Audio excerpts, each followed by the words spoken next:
Alors, bonjour à toutes et tous, je suis très heureux de vous retrouver.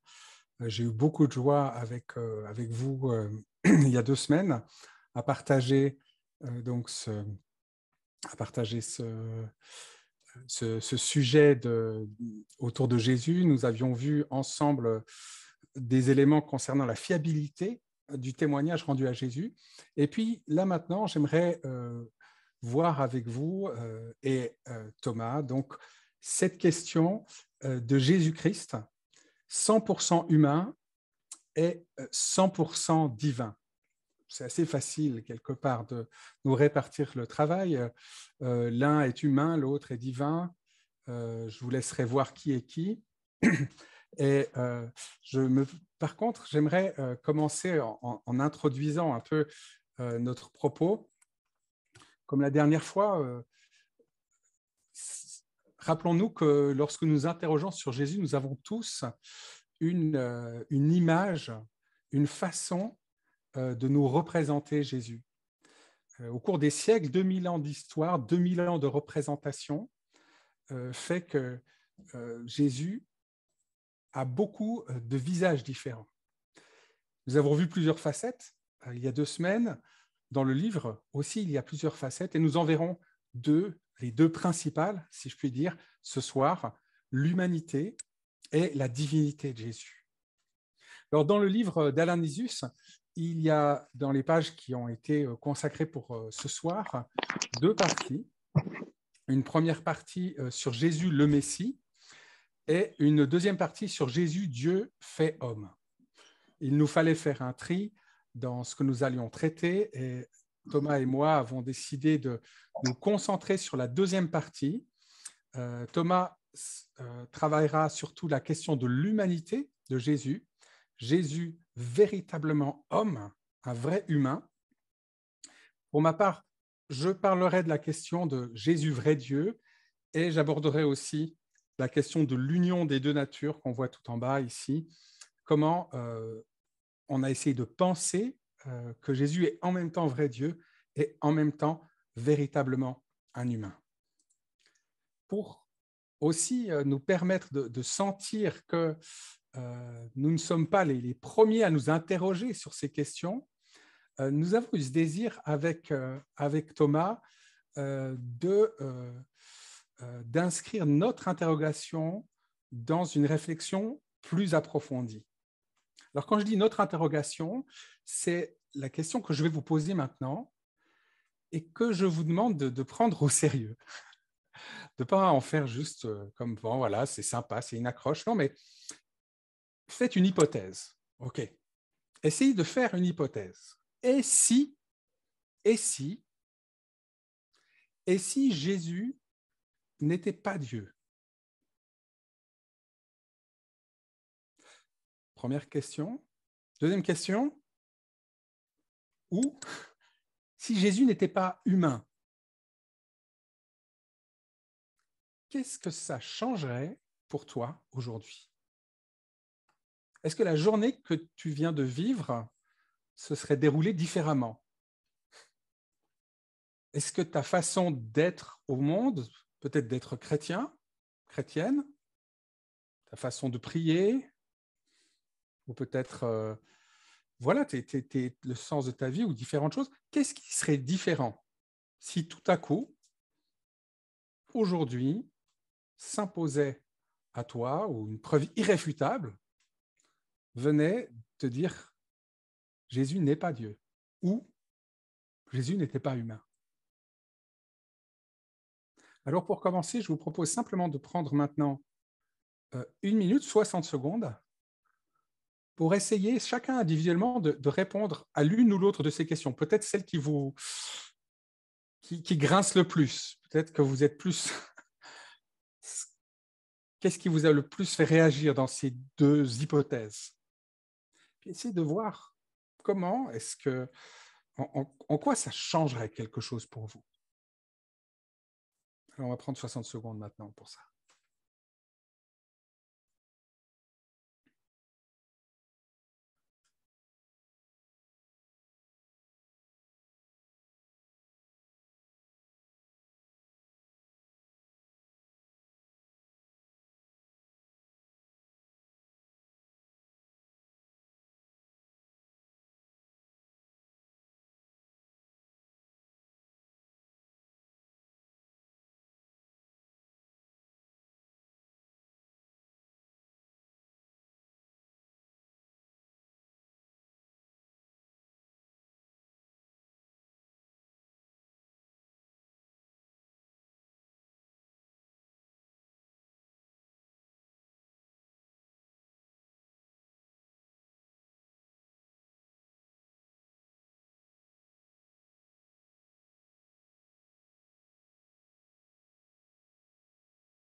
cette question, elle est sérieuse, elle n'est pas juste à dire « ouais, mais on y croit ». Et quand on essaye d'approfondir un peu et qu'on voit les conséquences de cette double affirmation que Jésus est humain et que Jésus est divin et Dieu, elles sont suffisamment importantes pour qu'on se pose réellement ces questions. Et donc, comme je l'ai laissé entendre avant, on n'est pas les premiers à se poser ces questions.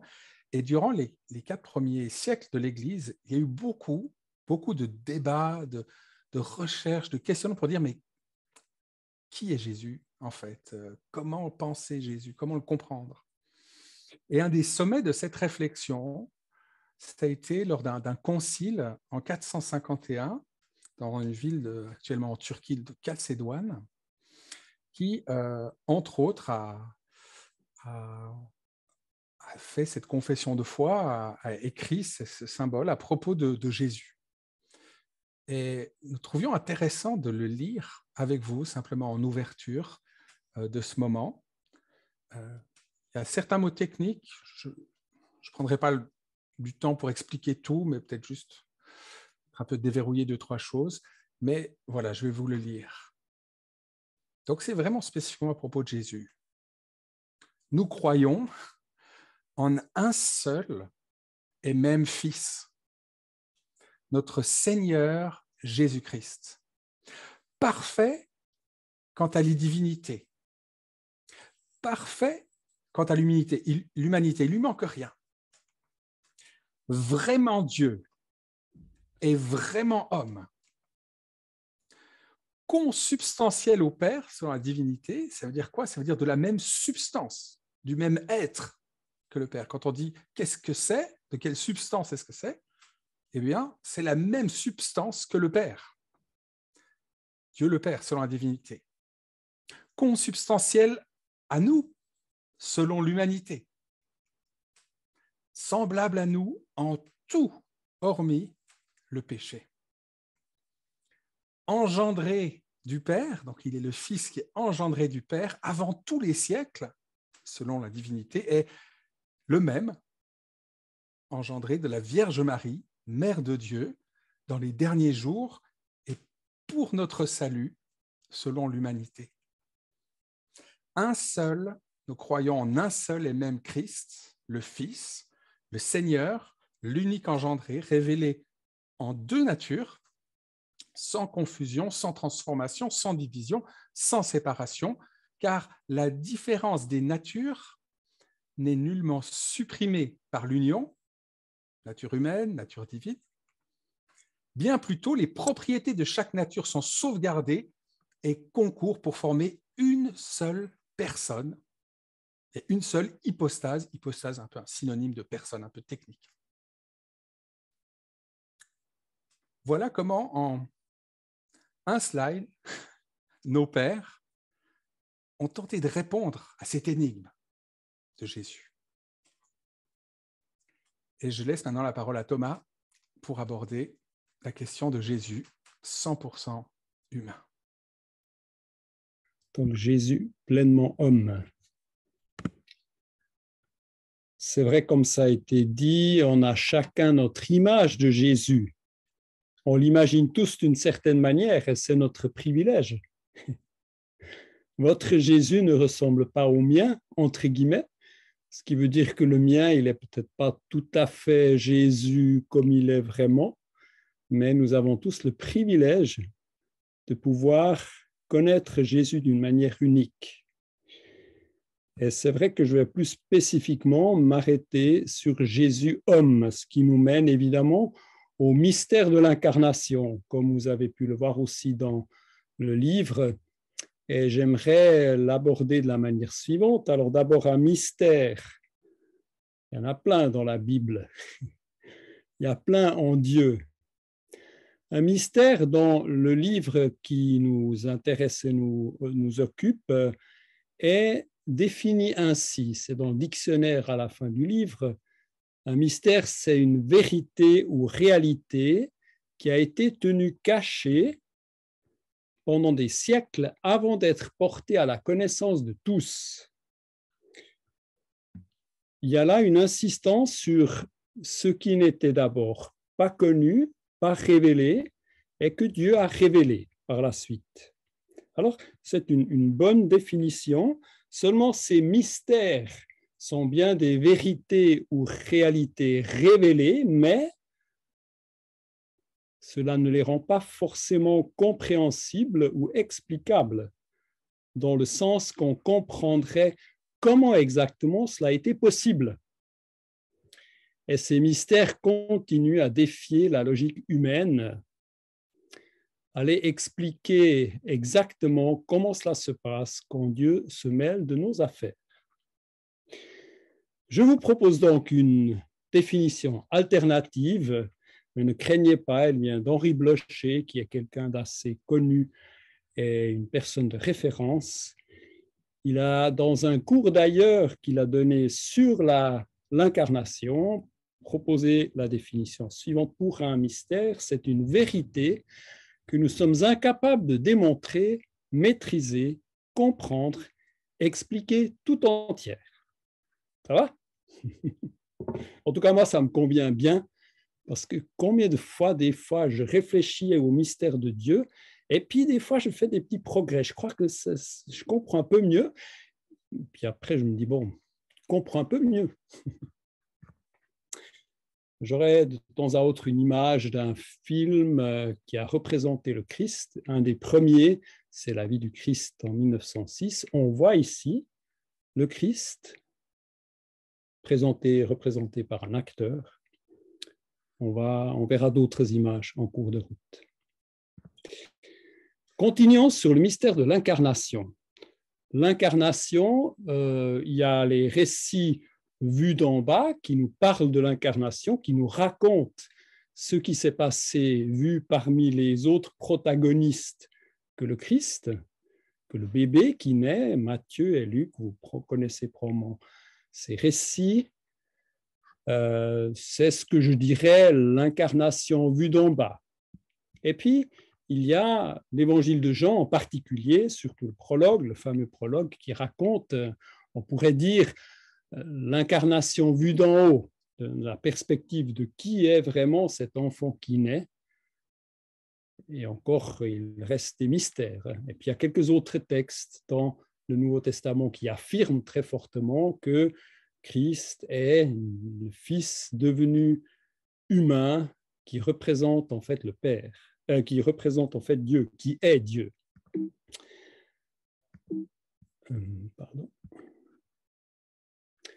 L'incarnation, le terme, il vient du latin in, et ce qui veut dire dans, et carnis, in, dans la chair. Donc, ça désigne le fait d'être dans la chair, ou pour le Christ, le fait de venir, d'entrer dans l'humanité, dans notre humanité charnelle, humaine.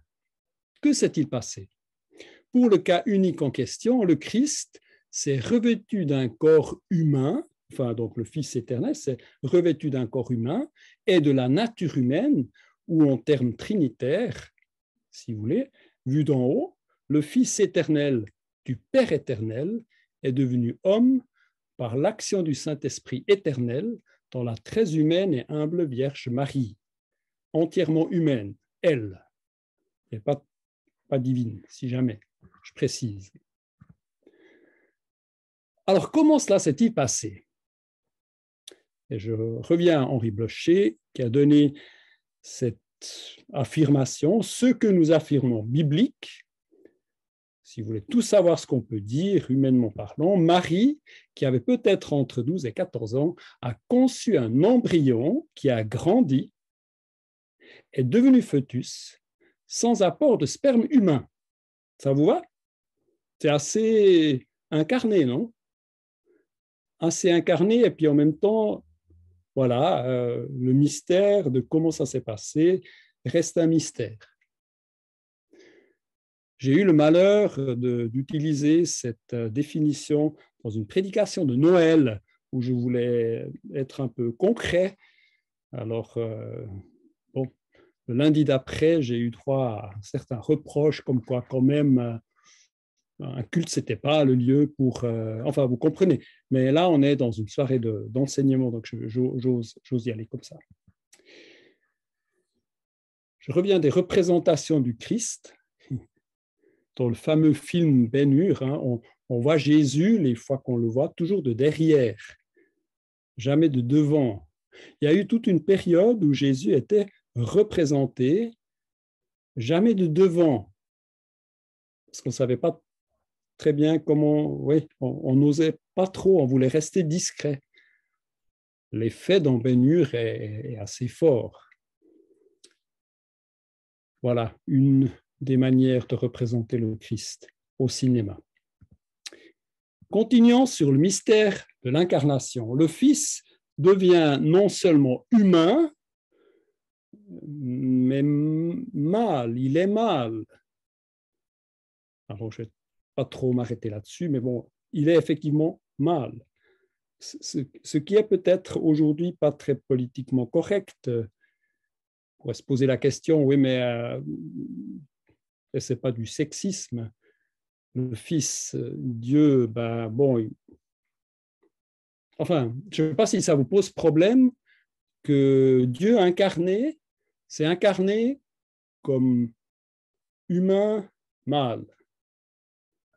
Peut-être on pourrait y revenir pendant la discussion. Il est vrai que si je pourrais imaginer qu'aujourd'hui, il pourrait y avoir quelques reproches à ce sujet-là. Alors, quelques précisions. Dieu s'est révélé dans notre réalité créationnelle et nous permet d'entrer en relation avec lui, je mets lui ici entre guillemets, de manière concrète et fiable. Mais attention, Jésus était bien le Fils de Dieu qui s'est incarné en tant qu'humain mâle. Ça, on peut l'affirmer, il faut l'affirmer, c'est ainsi que Dieu s'est révélé. Où il faut faire attention, et ça demande un petit peu de précaution dans notre réflexion et peut-être une clarification, il ne faut pas projeter le fait que le Fils soit incarné comme humain mâle, il ne faut pas à partir de là projeter une sexualité en Dieu. D'accord ? Dieu n'a pas de sexualité comme nous la comprenons. Père, Fils et Saint-Esprit inclut infiniment plus que toutes les qualités humaines, si on essaie de les comprendre par rapport à Dieu, comme l'amour, la vérité, etc., mais toujours à la manière de Dieu. C'est spirituel. Dieu est esprit. Il faut que ceux qui l'adorent en esprit, en vérité. L'objectif de l'incarnation est que les femmes, aussi bien que les hommes, soient transformés par l'Esprit Saint à l'image du Christ, le nouvel homme, je mets ça exprès entre guillemets, le premier-né de la nouvelle création, on pourrait dire le nouvel humain, et cette transformation pour les femmes et pour les hommes est spirituelle, relative à l'esprit humain, au caractère, on peut penser au fruit de l'esprit, est entièrement réalisable aussi bien pour l'homme mâle et pour la femme femelle.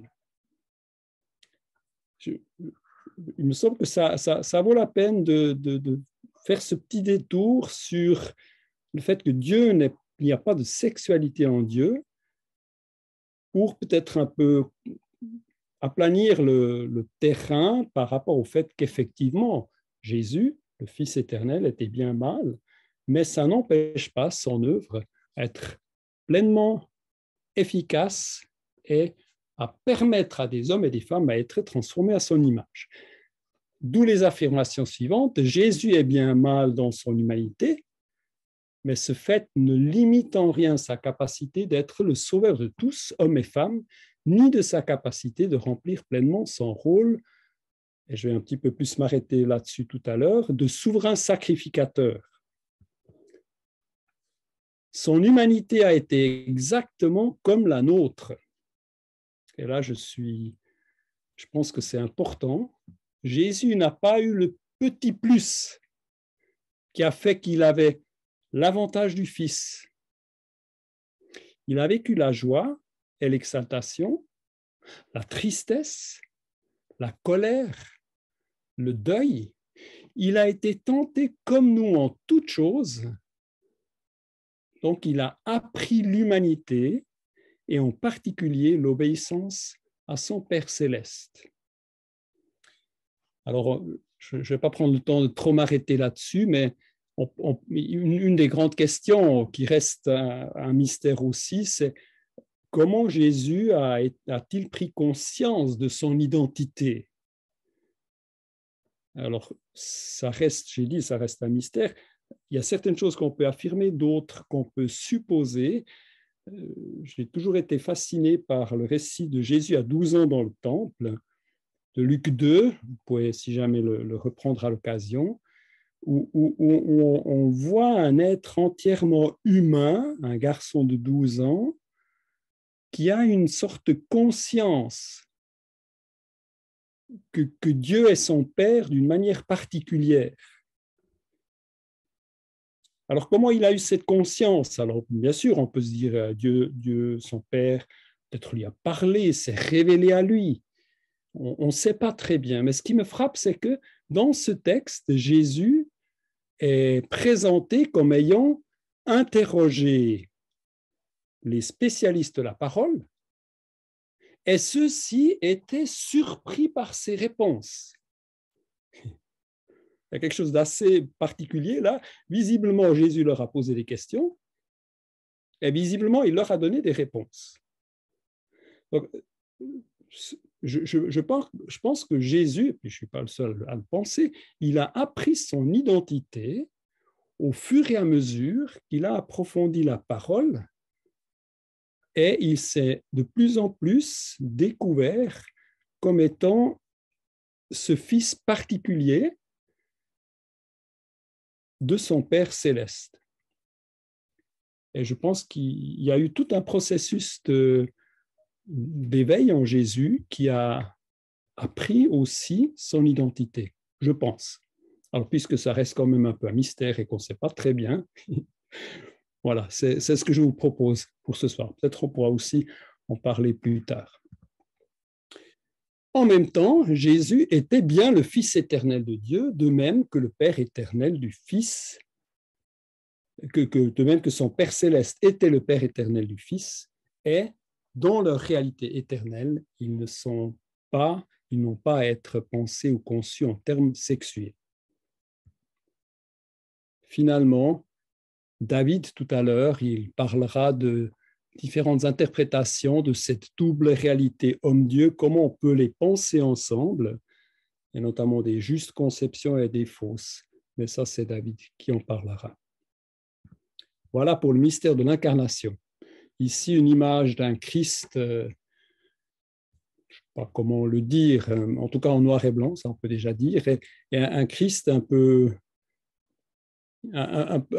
pas très joyeux, si vous voulez, dans la version de Pier Paolo Pasolini, voilà, mais qui montre, qui donne un sérieux très fort. Ça, c'est aussi une image du Christ, qui est peut-être une certaine expression d'un certain catholicisme, notamment de l'époque. J'aimerais maintenant parler de Jésus quand il est arrivé à destination de son parcours d'être humain. Quand notre humanité, que Jésus a partagée, est transformée par la résurrection, donc la vie nouvelle, éternelle, qui sera la vie du Fils ressuscité pour l'éternité, et Jésus est monté auprès du Père, s'est assis à sa droite, dans son humanité et divinité, mais par rapport à l'humanité, dans son humanité transformée. Qu'est-ce qui se passe à ce moment-là? C'est bien Jésus de Nazareth, le Fils de Dieu, mort et ressuscité, donc dans une vie désormais incorruptible, qui est monté à la droite du Père et s'y trouve désormais, alors qu'il est avec nous tous les jours jusqu'à la fin du monde, d'une manière spirituelle. Il nous accompagne. Et là, cette capacité d'être situé, d'après la parole, à la droite du Père, dans la position suprême, et en même temps, il peut être avec nous tous les jours jusqu'à la fin du monde. Quand Jésus monte, retourne vers le Père, il y a quelque chose de vraiment nouveau pour Dieu qui se passe. Car dans cette communauté trinitaire, Père, Fils et Saint-Esprit, il y a désormais l'expérience d'une vie humaine qui fait partie de l'expérience de la Trinité, ainsi que la mort, concrètement vécue, dans l'expérience du Fils. Alors, je ne vais pas m'aventurer trop loin pour dire ce que ça signifie. Ce qui est sûr, désormais, Dieu est Dieu le Fils, et au travers de Dieu le Fils, Dieu a fait l'expérience de la vie humaine. Dieu est informé de l'intérieur de ce que ça veut dire que de vivre en être humain. Ça, c'est une des conséquences du fait que Jésus est entièrement homme et en même temps fils de Dieu.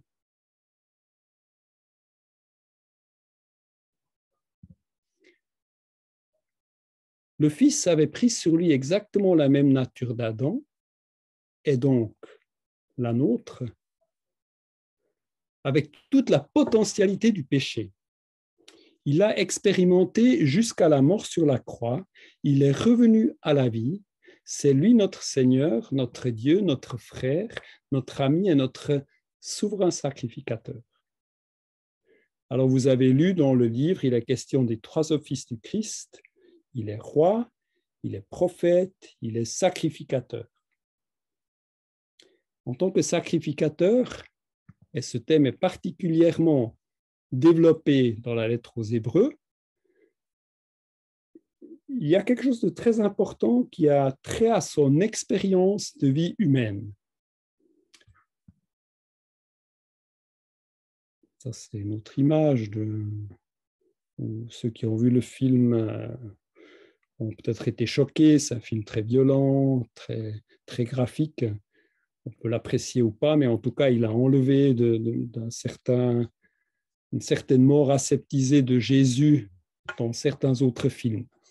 Il a vraiment souffert. Il est vraiment mort à la croix avec tout ce que ça impliquait. Arrêtons-nous un moment sur le ministère du souverain sacrificateur. Jésus, comme le disent certains textes, est le modèle de la nouvelle humanité. Chacun d'entre nous est invité à monter sur un tour de potier et notre Père céleste, au travers du Saint-Esprit, va nous façonner à l'image du Christ. Comme je l'ai déjà dit, c'est une démarche relationnelle par l'Esprit. On entre un petit peu dans les conséquences du fait que la vie du Christ était entièrement humaine, et cela nous concerne. Concrètement, nous sommes invités à suivre le modèle de Jésus révélé dans les évangiles, qui exprime très bien sa pleine humanité. L'importance de son humanité est particulièrement soulignée dans la lettre aux Hébreux. Ainsi, d'une part, on y lit au début que lui, il est le Fils de Dieu, le Fils qui est le reflet de la gloire de Dieu, est l'expression de sa personne. Il soutient tout par sa parole puissante. Ça, c'est pour David tout à l'heure. C'est la divinité du Fils. Et puis, ce Fils est aussi appelé le pionnier ou l'origine ou l'initiateur du salut de beaucoup de fils et de filles. On peut être inclusif. Il est appelé comme le pionnier qui a en fait ouvert le terrain d'une nouvelle humanité et qui nous ouvre le terrain d'une nouvelle humanité. Et c'est lui qui ouvre ce chemin en tant que souverain sacrificateur de la nouvelle alliance qui a été annoncée, et cet accent sur le souverain sacrificateur dans Hébreu, il s'exprime d'une part par le fait que l'auteur représente le Christ comme ayant accompli dans le sanctuaire céleste une fois pour toutes ce qui n'a pas pu se faire dans les sanctuaires terrestres, c'est-à-dire il a accompli un salut parfait C'est présenté de différentes manières dans l'hébreu, mais on peut juste souligner en effet, dans 10-14, en effet, par une seule offrande, celle de son corps, Christ a conduit à la perfection pour toujours ceux qu'il rend saints. Ça veut dire que l'œuvre du Christ, comme vous allez le découvrir dans la doctrine du salut, elle est pleinement efficace une fois pour toutes. Et ici, c'est dit qu'il a même conduit à la perfection, ou peut-être on pourrait aussi traduire mieux accomplissement, pour toujours ceux qu'il rend saints, ceux qui bénéficient de son œuvre et qui sont travaillés par le Saint-Esprit sur le tour du potier du Père céleste. Et la notion d'accomplissement parle plutôt d'une issue qui est assurée dans l'œuvre du Christ, à cause de l'œuvre du Christ, mais qui se réalise dans un processus. Jésus était donc pleinement humain comme nous. Dans Hébreux 2, 10 à 18, il y a toute une richesse d'éléments. L'objectif, c'est justement qu'il puisse permettre à de nombreux frères et sœurs à être sauvés. Il y a le chemin par lequel le salut est accompli. Et Jésus est présenté comme étant tout semble à ses frères et sœurs. Et ce texte se termine en disant que puisqu'il a souffert lui-même lorsqu'il a été tenté ou éprouvé, le terme peut se traduire par les deux choses, il peut secourir ceux qui sont tentés. Un peu plus loin, dans Hébreux 4, il est question que le Christ, comme souverain sacrificateur, est capable de compatir à nos faiblesses. Il a été tenté en tout point comme nous, mais sans commettre de péché. Nous pouvons donc, nous invite l'auteur de la lettre aux Hébreux, nous approcher du Christ pour trouver compassion et grâce et être secourus au moment opportun, dans nos luttes, dans nos défis, dans nos difficultés. En fait, celui par qui le salut est accompli est aussi celui qui est continuellement notre médiateur pour le plein accomplissement de ce salut en et avec nous.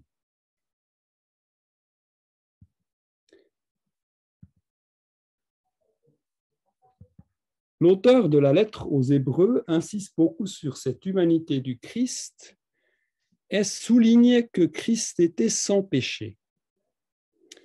Donc, dans son humanité, Christ a été éprouvé, tenté comme nous tous, donc il peut pleinement compatir à ce que nous vivons et nous venir en aide, mais ce sans péché, j'aimerais juste souligner un élément par rapport à cela, parce qu'il est important.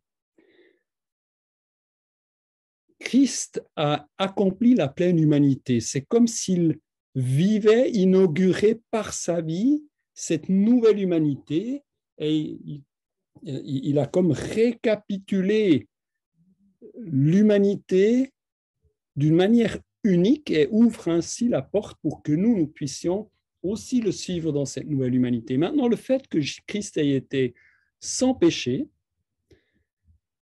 du moment qu'il a accompli la pleine humanité, ce que c'est qu'une pleine humanité, implique que le péché, en tant que tel, n'apportera jamais rien à notre humanité, mais ne pourra toujours que la corrompre ou la diminuer.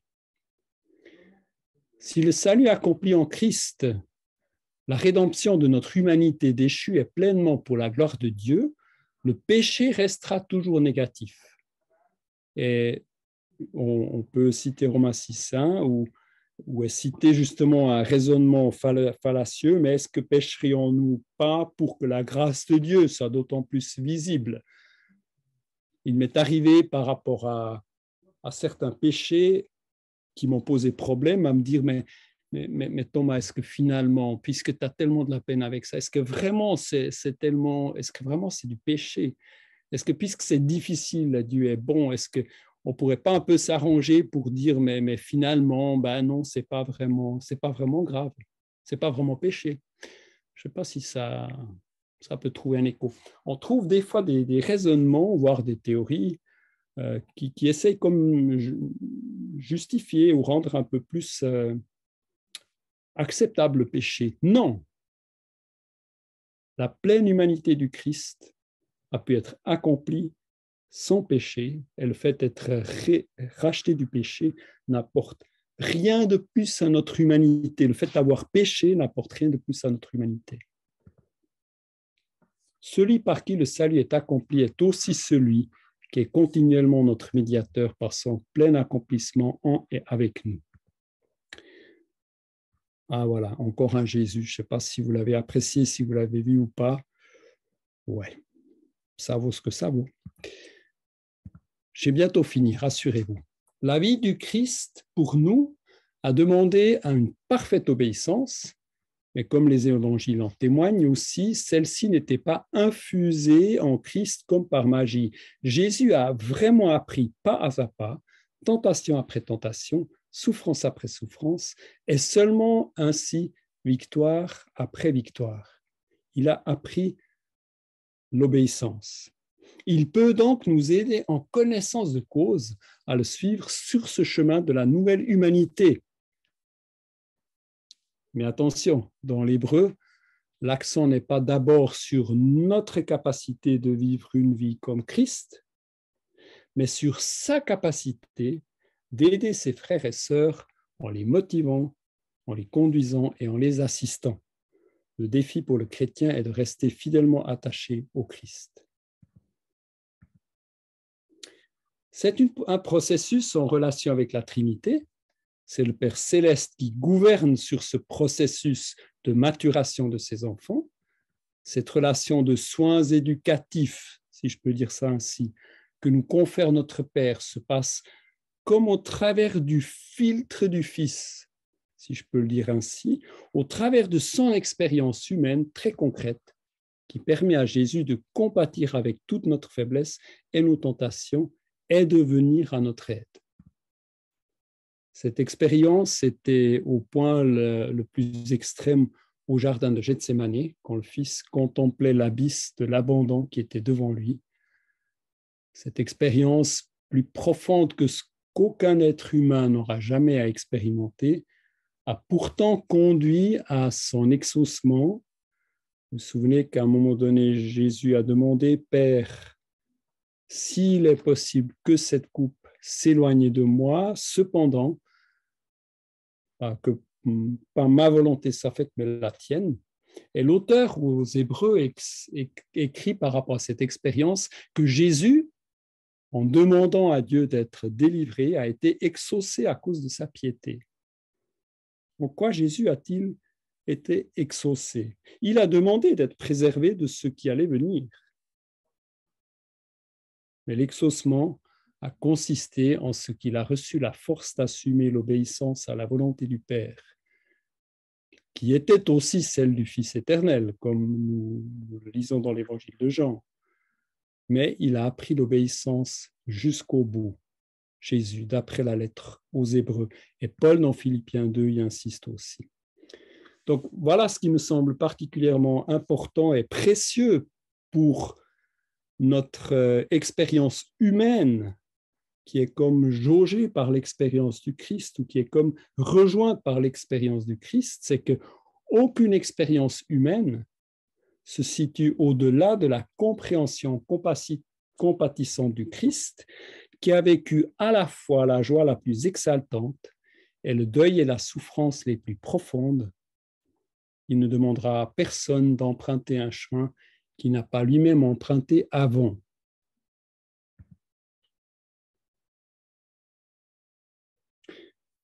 J'aime beaucoup Jésus, comme il est présenté, et surtout l'impact de son œuvre dans The Chosen. Je l'aime beaucoup parce qu'on trouve non seulement un Jésus extrêmement humain, mais aussi on peut y observer l'impact qu'a dû avoir son ministère auprès de ceux qui l'ont côtoyé. Alors, voilà, petite page de pub. Et je trouve qu'elle est extrêmement riche et, entre guillemets, juste, même s'il y a des choses inventées. mais pas des miracles, etc. Bienvenue donc, les amis, dans la nouvelle humanité, dont Christ, le Fils de Dieu, pleinement humain, est le prototype.